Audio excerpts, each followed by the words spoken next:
আজকে আমরা উচ্চ মাধ্যমিকের 2020 সালের প্র্যাকটিক্যালের কোয়েশ্চেন পেপারের এমএস এক্সেল এর যে কোয়েশ্চেনগুলো ছিল সেই এমএস এক্সেল এর কোয়েশ্চেনগুলো আজকে আমরা সলভ করব।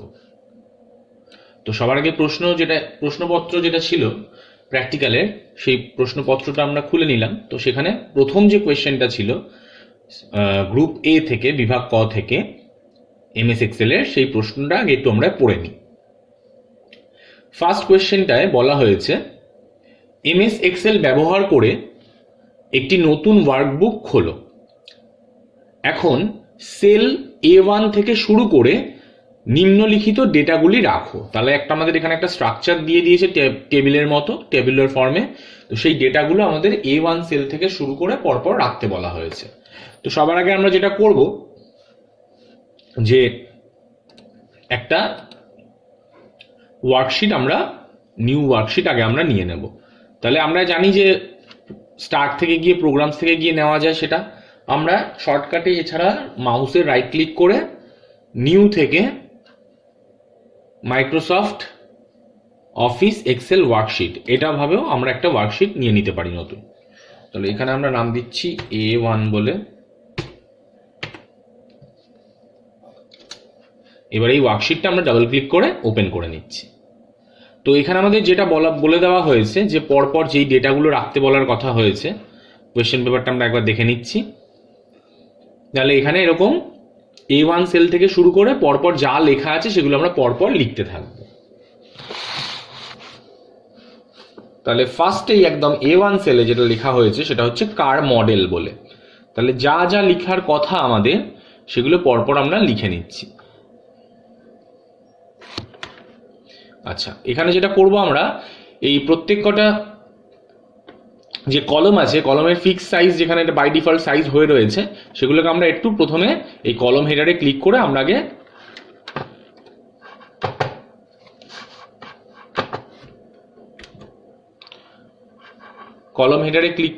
আগে কলমের সাইজগুলো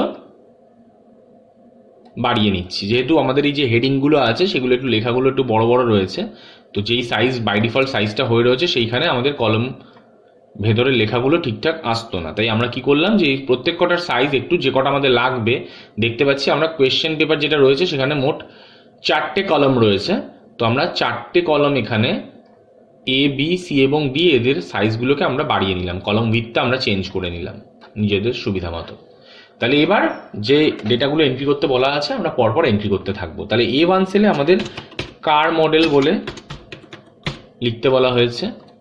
B1-এ আমাদের প্রাইস এবং ব্র্যাকেটে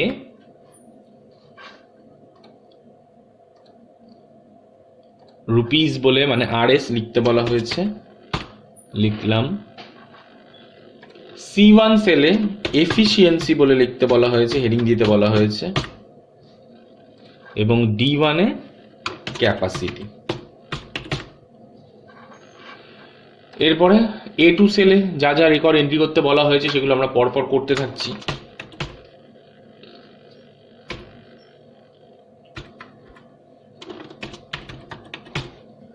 তাহলে এখন আমাদের লেখাগুলো যেগুলো রয়েছে টেবিলে পরপর যেরকম আছে সেগুলো আমরা পরপর ফিল আপ করতে থাকছি, ইনসার্ট করতে থাকছি রেকর্ডগুলো।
যেভাবে যেভাবে আমাদের রয়েছে ঠিক সেইভাবে কোনটা ক্যাপিটালে আছে কোনটা স্মল লেটারে আছে সেগুলো আমরা সেইভাবে এন্ট্রি করব।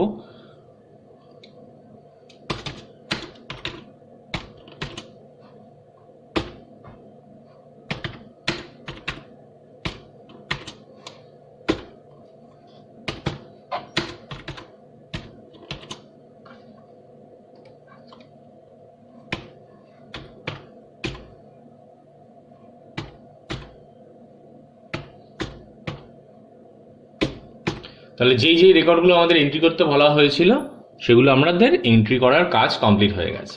এবার যেটা আমরা দেখতে পাচ্ছি যে লেখাগুলো যেগুলো অ্যালফাবেট সেগুলো বাই ডিফল্ট লেফট অ্যালাইনমেন্ট এসছে, আর যেগুলো নাম্বারস রয়েছে সেগুলো বাই ডিফল্ট রাইট অ্যালাইনমেন্ট এসছে।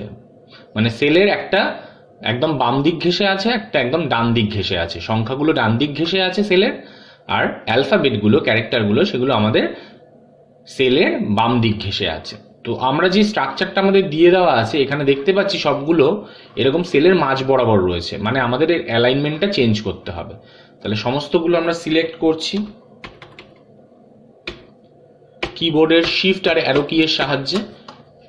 সিলেক্ট করার পরে আমরা যেটা করছি যে হোম রিবনের অ্যালাইনমেন্ট যে কমেন্ট গ্রুপ আছে সেখানে গিয়ে আমরা এই সেন্টার যে অ্যালাইনমেন্ট রয়েছে সেন্টার অ্যালাইনমেন্ট করে সব লেখাগুলো সেন্টার অ্যালাইন করে দিলাম। নেক্সট যেটা কি করব, আমাদের যে হেডিংটা ছিল হেডিং রোগুলো সেগুলোকে পরপর শিফট এবং সাইড অ্যারো কি এর সাহায্যে সিলেক্ট করে নিয়ে হেডিংগুলোকে আমরা বোল্ড করে দিলাম। আচ্ছা, এইটা গেল আমাদের রেকর্ড এন্ট্রি করার কাজ। মানে ফার্স্ট কোয়েশ্চেনটার ক ক সেকশনটা আমাদের ক পার্টটা আমাদের কমপ্লিট হলো। এরপরে কি করতে বলা হয়েছে সেগুলো আমরা এরপরে আবার লক্ষ্য করব। ক্ষয় কি বলা হয়েছে, তাহলে ক্ষয় বলা হচ্ছে ডেটাগুলিকে প্রাইস অনুযায়ী এবং পরে কার মডেল অনুযায়ী ডিসেন্ডিং অর্ডারে শর্ট করো। তাহলে আমাদের শর্ট করতে বলা হয়েছে, শর্টিং।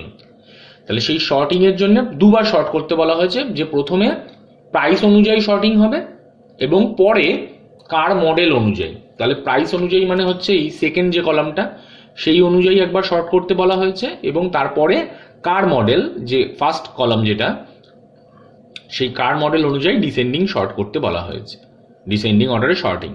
তাহলে আমরা কি করব, শর্টিং করার জন্য সবার আগে যেটা করতে হবে যে আমাদের এই পুরো ডেটা রেঞ্জটাকে সিলেক্ট করে নিতে হবে।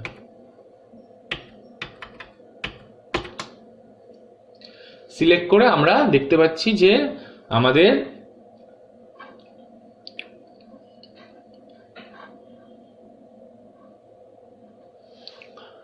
এডিটিং কমেন্ট গ্রুপ, হোম রিবনের এডিটিং কমেন্ট গ্রুপে শর্ট অ্যান্ড ফিল্টার বলে অপশন রয়েছে। তো সেইখানে গিয়ে আমরা এই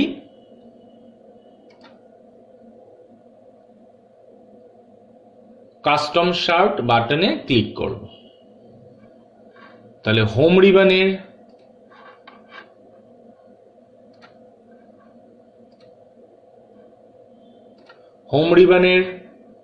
এই একদম হোম রিবনের লাস্ট যে কমেন্ট গ্রুপটা এডিটিং কমেন্ট গ্রুপ, সেখানে গিয়ে এই শর্ট অ্যান্ড ফিল্টার বাটনে এখানে ডাউন অ্যারোতে ক্লিক করে আমরা কাস্টম শর্ট করতে পারি।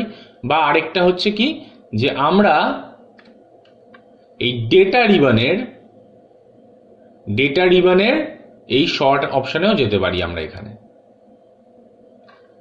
তাহলে আমরা যেটা করছি হোম রিবনেই থাকছি, যে এখানে হোম রিবনের এডিটিং কমেন্ট গ্রুপে এই শর্ট অ্যান্ড ফিল্টারের বাটনের ডাউন অ্যারোতে ক্লিক করে কাস্টম শর্ট অপশনটাকে সিলেক্ট করে নিলাম। করে এবার আমাদের বলা হচ্ছে যে কোন ফিল্ড অনুযায়ী শর্টিংটা করতে চাইছি আমরা। তাহলে এখানে দেখতে পাচ্ছি শর্ট বাই, এই যে অপশনটা রয়েছে এখানে কলমের নিচেই শর্ট বাই, মানে কোন কলমের অনুযায়ী আমরা শর্ট করতে চাইছি। তাহলে এখানে দেখবো এই ডাউন অ্যারো যেটা রয়েছে সেটা যদি ক্লিক করি আমাদের যেই কলম হেডিংগুলো হেডারগুলো এখানে ছিল, যেগুলো আমরা হেডিং দিয়েছিলাম সেগুলো এখানে পরপর নাম দেখাচ্ছে। তাহলে আমাদের বলা হয়েছে যে প্রথমে প্রাইস অনুযায়ী, তাহলে এখানে এই শর্ট বাইতে এই প্রাইস কলমটাকে আমায় সিলেক্ট করতে হবে। করে এবার শর্ট অনটা ভ্যালুজই থাকবে, ভ্যালুজ অনুযায়ী শর্টিংটা হবে। তারপরে তার পাশে দেখতে পাচ্ছি অর্ডার বলে রয়েছে, তাহলে অর্ডারিংটা কি ধরনের হবে, এখানে স্মলেস্ট টু লার্জেস্ট দেখাচ্ছে, কিন্তু আমরা চাইছি ডিসেন্ডিং অর্ডারে শর্টিং। তাহলে স্মলেস্ট টু লার্জেস্ট কেন দেখাচ্ছে, কারণ প্রাইস কলমটা হচ্ছে আমাদের এখানে নাম্বারস রয়েছে, তাই স্মলেস্ট টু লার্জেস্ট দেখাচ্ছে। তাহলে এখানে আমরা চাইছি কি ডিসেন্ডিং অর্ডারে শর্টিং, তার মানে আমরা লার্জেস্ট টু স্মলেস্ট চাইছি, মানে বড় থেকে ছোট। তাহলে আমাদের এই অর্ডারটাকে এই ডাউন অ্যারোতে ক্লিক করে এখানে স্মলেস্ট টু লার্জেস্টটা না সিলেক্ট হয়েছিল বাই ডিফল্ট, সেটাকে না করে আমায় লার্জেস্ট টু স্মলেস্ট অপশনটাকে সিলেক্ট করতে হবে। করে যেই মুহূর্তে আমরা ওকে বাটনে ক্লিক করব, দেখবো আমাদের প্রাইস অনুযায়ী সমস্ত রেকর্ডগুলো শর্টেড হয়ে গেছে, মানে যার প্রাইস বেশি তার সমস্ত রেকর্ডগুলো আগে দেখাচ্ছে, তারপরে নেক্সট যে সেকেন্ড হাইস্ট প্রাইস রয়েছে যার, তার সমস্ত রেকর্ড, এইভাবে পরপর দেখবো আমরা প্রাইস অনুযায়ী রেকর্ডগুলো অটোমেটিক্যালি, মানে প্রাইস অনুযায়ী রেকর্ডগুলো শর্ট হয়ে গেছে। তাহলে এটা গেল আমাদের প্রাইস অনুযায়ী রেকর্ডগুলো শর্টিং করা ডিসেন্ডিং অর্ডারে। আমাদের আরও একটা বলা হয়েছিল যে এই প্রাইস অনুযায়ী শর্টিং করার পরে আমাদের আবার কার মডেল অনুযায়ী শর্টিং করতে হবে। তাহলে এই ফিল্ডগুলো অলরেডি সিলেক্টেড রয়েছে, ডেটা রেঞ্জটা পুরোপুরি সিলেক্টেড রয়েছে, আমাদের নতুন করে সিলেক্ট করতে হবে না। আমরা কি করব, হোম রিবনের সেই এডিটিং কমেন্ট গ্রুপে শর্ট অ্যান্ড ফিল্টার বাটনে ডাউন অ্যারোতে ক্লিক করলাম, করে আবার সেই কাস্টম শর্টে যাব, গিয়ে এবার আমাদের শর্ট বাইটার প্রাইস না, এবার আমরা সিলেক্ট করব কি কার মডেল। তাহলে কার মডেল যেহেতু যেই মুহূর্তে আমরা সিলেক্ট করলাম শর্ট বাই কোন ফিল্ডের ওপরে শর্টিংটা হবে, শর্ট অন ভ্যালুসটা যেরকম আছে থাকবে। অর্ডারিংয়ে দেখো আগেরবার স্মলেস্ট টু লার্জেস্ট বা লার্জেস্ট টু স্মলেস্ট দেখাচ্ছিল, এবার জেড টু এ দেখাচ্ছে। মানে যেহেতু এই ফিল্ডটায়, এই কার মডেল ফিল্ডটায় আমার অ্যালফাবেট রয়েছে, তাই এখানে আর তো আমার নাম্বার নেই যে আমার লার্জেস্ট স্মলেস্ট ব্যাপারটা আসবে, তাই এখানে Z two A R A to Z আছে। তাহলে এ টু জেড মানে বোঝাচ্ছে অ্যাসেন্ডিং অর্ডারে শর্টিং, ছোট থেকে বড়র দিকে যাচ্ছি, আর জেড টু এ ওয়ানে বোঝাচ্ছে ডিসেন্ডিং অর্ডারে শর্টিং। তাহলে আমাদের প্রশ্নে ডিসেন্ডিং অর্ডারেই শর্টিং করতে বলা হয়েছে, তাহলে এই অর্ডারটা জেড টু এই থাকবে। করে যেই মুহূর্তে আমরা ওকে বাটন ক্লিক করব, দেখব যে কার মডেলের ফিল্ডটার ওপরে ডিসেন্ডিং অর্ডারে শর্ট হয়ে গেছে। দেখো ডাব্লিউ দিয়ে যার নাম ছিল সে আগে এসছে, মানে এখানে তো জেড নেই, তাহলে ওপর দিক থেকে যে আগে আছে সেই অনুযায়ী শর্টিংটা হবে। তাহলে দেখো আগে ডাব্লিউ দিয়ে এসছে, তারপরে দুটো এস এসছে, এরকমভাবে এটা একদম লাস্টে এসছে। তাহলে এইটা গেল আমাদের কার মডেল ফিল্ড অনুযায়ী ডিসেন্ডিং অর্ডারে শর্টিং। আচ্ছা, তাহলে আমাদের যখন খাতায় আমরা লিখবো, তাহলে দুবার আলাদা আলাদা করে কিন্তু আমার শর্টিং প্রসেসটা লিখতে হবে। একবার আমরা হেডিং দেবো যে প্রাইস অনুযায়ী ডিসেন্ডিং অর্ডারে শর্টিং বলে কি কি ভাবে আমরা সেটা করলাম শর্টিংটা, সেটা লিখতে হবে। আবার আরেকবার হেডিং দেব, মানে ক্ষয়ের উত্তরটা লেখার সময় একবার হেডিং দেব যে প্রাইস অনুযায়ী ডিসেন্ডিং অর্ডারে শর্টিং করে কিভাবে আমরা শর্টিংটা করছি সেই প্রসেসটা ডিটেলসটা লিখবো। আমরা কোন রিবন কোন রিবনের কোন কমেন্ট গ্রুপ ইউজ করা হচ্ছে সেগুলো পরপর লিখবো। ওটা হয়ে গেলে আবার সেকেন্ড আরেকটা হেডিং দেব যে কার মডেল অনুযায়ী ডিসেন্ডিং অর্ডারে শর্টিং করা, সেখানে আবার কার মডেল অনুযায়ী কিভাবে শর্টিং করছি সেই স্টেপগুলো আবার আমার সেকেন্ড পার্টে বলে দিতে হবে। তাহলে এটা গেল, শর্টিং হয়ে গেল। এবার আমরা কি করছি, কন্ট্রোল জেড করে যেরকম নর্মাল ফার্স্টে একদম ছিল শর্টিং করার আগে সেই স্টেজে আমরা ফিরিয়ে দিলাম। এবার যেটা করব আমরা প্রাইস, এই সেকেন্ড পার্টে বলা হয়েছে প্রাইস কলামটিকে কারেন্সি ফরম্যাট করো। তাহলে প্রাইস কলামটার একটা ফরম্যাট, আমায় একটা দিতে বলেছে, ডেটাগুলোকে একটা পার্টিকুলার ফরম্যাট দিতে বলেছে। বাই ডিফল্ট সেটা জেনারেল হয়ে থাকে, তো আমরা সেটা এবার আমাদের পার্টিকুলারলি ওই প্রাইস ফিল্ডটাকে আমায় কারেন্সি ফরম্যাট করতে বলা হয়েছে। তাহলে আমরা যেটা করব, প্রাইস ফিল্ডের আন্ডারে যে ডেটাগুলো আছে, মানে B2 সেল থেকে B7 সেল অবধি ডেটাগুলোকে আগে সিলেক্ট করে নেব। করে নিয়ে আমরা যেটা করব, হোম রিবনেরই নাম্বার বলে যে কমেন্ট গ্রুপ আছে সেখানে দেখতে পাচ্ছি এখানে জেনারেল হয়ে আছে নাম্বার ফরম্যাটটা, সেখানে ডাউন অ্যারোতে ক্লিক করে আমরা ওখান থেকে কারেন্সি ফরম্যাটটাকে সিলেক্ট করে নেব। তাহলে যেই মুহূর্তে কারেন্সি ফরম্যাট সিলেক্ট করলাম, দেখলাম যেগুলো আমরা নর্মাল লিখেছিলাম সেগুলো কিন্তু সব আগে আগে রুপিজের সাইন চলে এসছে, রুপিজের সাইন চলে এসে ওটার উপরে কারেন্সি ফরম্যাট অ্যাপ্লাইড হয়ে গেছে। তাহলে এটা গেল আমাদের খ যে সেকশন ছিল, সেই ক্ষয়ের উত্তরটা আমার কমপ্লিট হলো। নেক্সট এবার গতে বলা হয়েছে টেবিলটির উপরে দুটি রো ইনসার্ট করো এবং ABC অটো কার্স লিমিটেড টাইটেলটি টাইপ করো। তাহলে আমরা যে এখানে টেবিলটা লেখা শুরু করেছিলাম যেখান থেকে লেখা শুরু করে ফেলেছিলাম, এখানে বলা হচ্ছে যে দুটো রো ইনসার্ট করতে বলা হয়েছে। তাহলে দুটো রো ইনসার্ট করে তার মধ্যে ওই রো দুটোর মধ্যে কি করতে বলা হয়েছে, এবিসি অটো কার্স লিমিটেড বলে টাইটেলটি টাইপ করতে বলা হয়েছে। তাহলে আমরা যেটা করছি, একদম যে প্রথম রোটা রয়েছে সেই প্রথম রোটার রো হেডারে ক্লিক করে পুরো এন্টায়ার রোটা সিলেক্ট করে নিতে হবে আমাদের। সিলেক্ট করে নেওয়ার পরে আমাদের কি করতে হবে, হোম রিবানের সেলস কমেন্ট গ্রুপের ইনসার্ট যে অপশন রয়েছে সেই ইনসার্টের মধ্যে ডাউন অ্যারোতে ক্লিক করব। করে আমরা কি ইনসার্ট করতে চাইছি, আমাদের বলা হয়েছে রো ইনসার্ট করতে বলা হয়েছে। তাহলে সেখান থেকে আমরা এই ইনসার্ট শিট রোজ বাটনটাই ক্লিক করব। দেখো যেই মুহূর্তে ক্লিক করছি সেই মুহূর্তে আমাদের একটা রো ওখানে, এন্টায়ার রো ওখানে ইনসার্টেড হয়ে গেছে এবং ওইখানে যে ডেটাটা ছিল সেটা নিচে নেমে গেছে, একটা রো নিচে নেমে গেছে। একই রকমভাবে আমাদের দুটো যেহেতু রো ইনসার্ট করতে বলা হয়েছে, আমরা কি করব যে আবার ওই হোম রিবানের ইনসার্ট সেলস কমেন্ট গ্রুপের ইনসার্ট বাটনে গিয়ে আবার আরেকবার ওই ইনসার্ট শিট রোজে ক্লিক করব। তাহলে দেখতে পাচ্ছি আমাদের দুটো রো এরকম ওপরে ইনসার্টেড হয়ে গেছে। এবার যেটা আমাদের করতে হবে, বলা হয়েছে যে রো দুটো ইনসার্ট করার পরে সেখানে একটা টাইটেল দিতে। তাহলে এই দুটো রো মিলিয়ে যে সেলগুলো আমি পাচ্ছি সেই সেলগুলোকে আমায় সিলেক্ট করতে হবে। তাহলে আমরা A1 থেকে শুরু করে D2 সেল অবধি সমস্ত সেলগুলোকে কিবোর্ডের শিফট এবং অ্যারো কি এর সাহায্যে সিলেক্ট করে নিলাম। করে নেওয়ার পরে আমরা দুভাবে এটাকে আমাদের মার্জ করতে হবে, কারণ এর ভেতরে আমার একটা টাইটেল দিতে হবে। আমরা দুভাবে মার্জ করতে পারি। একটা হচ্ছে দেখব যে হোম রিবানের অ্যালাইনমেন্ট কমেন্ট গ্রুপের মধ্যে মার্জ অ্যান্ড সেন্টার বলে একটা বাটন আছে, সেটাই ক্লিক করতে পারি। বা এগুলো সিলেক্ট করার পরে তার উপরে আমরা রাইট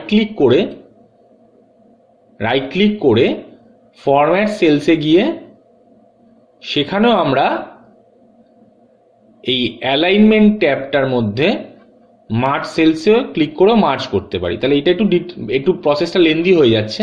তাহলে এইটা আমরা না করে আমরা যেই প্রসেসটাই করি না কেন, দুটো করলেই ঠিক হবে, আমরা যেই প্রসেসটাই করি না কেন আমরা যেভাবে করছি সেই প্রসেসটা খাতায় লিখে দিলেই আমাদের জিনিসটা অ্যান্সার দেওয়া ঠিকঠাক হবে।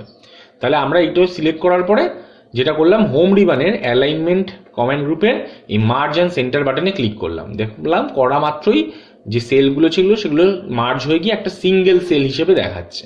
এবার এর মধ্যে আমাদের কি যেই হেডিংটা দিতে বলা হয়েছে সেই হেডিংটা আমরা দিয়ে দেব। তাহলে ABC অটো কার্স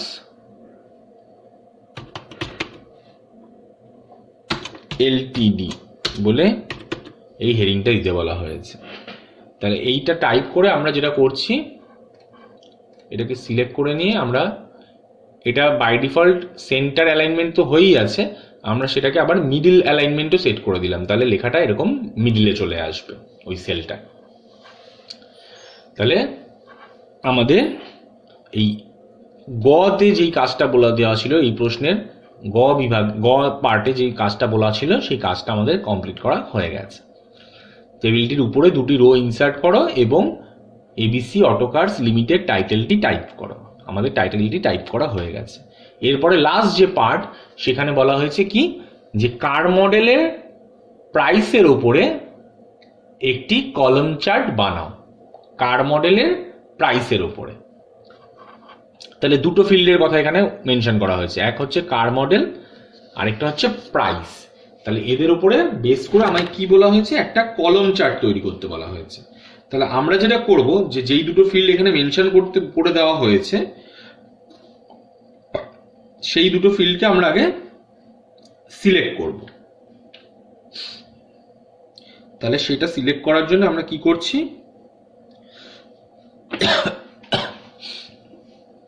এই এক্সেল ওয়ার্কশিটে আমাদের বলা হয়েছে কার মডেল এবং কার মডেলের প্রাইসের উপরে। তাহলে আমাদের যেই কার মডেলের প্রাইসের আন্ডারে যে ডেটাগুলো রয়েছে সেই ডেটাগুলোকে আমাদের আগে সিলেক্ট করতে হবে। ঠিক আছে, তাহলে আমরা যেটা করছি যে কার মডেল আর প্রাইস কোথা থেকে শুরু হয়েছে, এই A3 থেকে। A3 থেকে একদম সিলেক্ট করা শুরু করে আমরা যেখানে গিয়ে লাস্ট রেকর্ড পাচ্ছি প্রাইসের আন্ডারে, যেহেতু বলেছে কোয়েশ্চেনেই বলে দেওয়া রয়েছে কার মডেলের প্রাইস, তাহলে কার মডেল যেখান থেকে শুরু হচ্ছে A3, সেখান থেকে শুরু করে আমাদের প্রাইসের যেখানে লাস্ট ডেটাটা রয়েছে, যেটা কিনা আমাদের B9-এ, সেই এন্টায়ার ডেটা রেঞ্জটাকে আমাদের সিলেক্ট করে নিতে হবে। নিয়ে কি করব, এরপরে আমাদের ইনসার্ট রিবনের চার্টস বলে যে কমেন্ট গ্রুপ আছে, সেখানে কলম বলে একটা অপশন রয়েছে, মানে কলম চার্ট। সেই কলম চার্টে ক্লিক করে আমাদের কোনো একটা লেআউট এখান থেকে সিলেক্ট করতে হবে। যেহেতু আমাদের পার্টিকুলারলি কোয়েশ্চেনে বলে দেয়নি যে একটা নির্দিষ্ট কোনো লেআউটের কথা, আমরা এখান থেকে যেইটা আমাদের ইচ্ছা হবে সেরকম একটা লেআউট আমরা সিলেক্ট করে নেব। তাহলে ধরো আমরা 2D কলম সিলেক্ট করলাম, করার পরে দেখো আমাদের প্রাইস মডেল আর প্রাইস অনুযায়ী কিন্তু আমাদের কলম চার্টটা ক্রিয়েটেড হয়ে গেছে, দেখতে পাচ্ছি আমরা। তাহলে এখানে দেখতে পাচ্ছি প্রাইসটা আমাদের যে গ্রাফটা আছে, গ্রাফ হিসেবে যদি আমরা এটাকে চিন্তা করি, তাহলে প্রাইসটা আমাদের এসছে হচ্ছে এক্স অ্যাক্সিস বরাবর উপরের দিকে, এই ওয়াই অ্যাক্সিস বরাবর উপরের দিকে ক্রমশ প্রাইসটা বাড়তে থেকেছে। আমরা দেখতে পাচ্ছি 0 থেকে শুরু করে তারপরে হচ্ছে 2 লাখ 4 লাখ এরকম ভাবে প্রাইসটা বাড়তে থেকেছে। আর এক্স অ্যাক্সিস বরাবর আমাদের কার মডেলগুলো দেখাচ্ছে, যেখানে বিভিন্ন কার পরপর, যেটি 6টা যে আমাদের কারের মডেলের নাম ছিল, সেগুলো পরপর এক্স অ্যাক্সিস বরাবর ওরকম এসছে আমাদের এই কলম চার্টের মধ্যে। তাহলে এইটাই ছিল আমাদের এই কোয়েশ্চেনে যা যা বলে দেওয়া রয়েছিল, সেই কাজগুলো আমাদের করা কমপ্লিট হয়ে গেল। তাহলে আমাদের এক্সেলের ফার্স্ট কোয়েশ্চেনে যা যা কাজ ছিল সেই সমস্ত কাজগুলো করা কমপ্লিট হয়ে গেছে। তাহলে এই ভিডিওতে আমাদের এই অবধি রইল। নেক্সট ভিডিওতে আবার আমরা কি করব, যে সেকেন্ড যে কোয়েশ্চেনটা ছিল এক্সেলের, সেই সেকেন্ড কোয়েশ্চেনটা আমরা আবার নেক্সট ভিডিওতে সলভ করব।